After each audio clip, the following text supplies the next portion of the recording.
John, what an incredible privilege sitting with you here today in Toronto I know, at the Toronto Film Festival. It's fantastic to be in Toronto. It really is. Great to be chatting to you here. I feel very proud to be South African at this point, It's sitting here amazing. watching South African films, debuting here on this international stage. How are you feeling right now as a director, knowing that your film was showcased here and the world to see it? Yeah, it's extremely proud. I'm proud of South Africa, proud of the films that we brought up. For us to have The Umbrella Men 2, Escape from Robben Island back here 2 years in a row, it just says so much for us about the kind of films we're making and the fact that the world wants to see these films. So much so that a huge festival like Toronto has invited us back.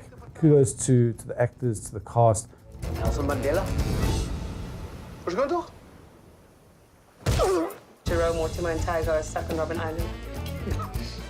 John, tell us about the sequel without giving away too much. So when we came up with the sequel, we wanted to be original, and we did a lot of research, looked at films that were successful as sequels. And the thing to do is a lot of filmmakers get caught in this idea that it worked in one, so let's try and recreate the same thing in one. But if you look at films that did really well as sequels, like Alien, Aliens, those are two completely different genres. One was horror, one was sci-fi.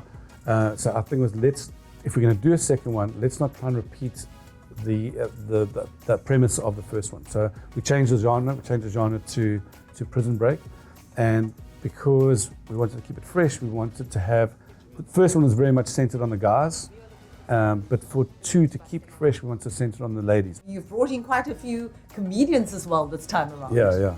How did you keep them quiet on set, first of all? Yes, because you know a lot of them, right? Yes. I know, it's a handful. Especially that Sibingezi guy. That's Sibingezi, that Kikisa Ladiga, the Joy Rasdeen. Oh my goodness, I must be mad. Shimmy Isaacs. Yes. So it's great to have the balance of comedians and actors. But what I realized is when I was doing films early on, I did a lot of improv films, and it was predominantly comedians. And so when it was the comedians, we were doing improv, so it worked as an entire piece to a degree, obviously. But so what happened is, as my films got more developed, I guess, in a way, and they were more scripted, I started obviously using more actors. So the tricky thing is when you have actors and comedians on set, the weird thing is that comedians want to improv. It's beautiful to have the improv, Yes. but it's also beautiful to stick to the script. So it's a balancing act between those two. What's your back in it? Where's Keisha? Dis lekker seep glad nerves. Jerome says hy's talented. Sy die talent het. Kom, sing vir ons.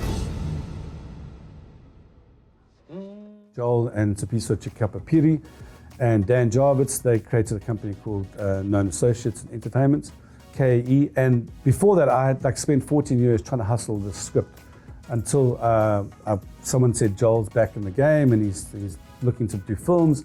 So I went to him, took him the script, and I thought, because we were friends and we'd worked together, we worked on Bunny Chow together many years ago. So I was like, well, this is a done deal. Joel's going to love it. And he got into the meeting and said, listen, John, the script is not great. I was like, damn you, Joel. So he put me into, so the great thing about them is that I was annoyed that the script wasn't ready. I thought, because I'd been writing it, Yes. and I'm not a great writer, but I thought it was fantastic. And he was like, no, it's not. So I'm going to put you in. So then what they do so well is that they put you together with people who can help to nurture and to bring the product home, which is so fantastic.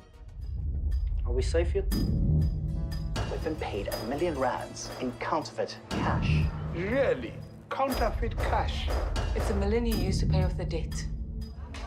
We're gonna take back the Guma. What's your hopes for this film? Just that that people can see it, that people can see it around the world, that people connect with it outside of South Africa. They understand the films that we're making, although they're set in a place they've never seen, Boerkaap, but they still get the message, they understand the story, and they understand more about South Africa. If we can take what we know is so beautiful and give it to the world and for them to appreciate it, that's amazing.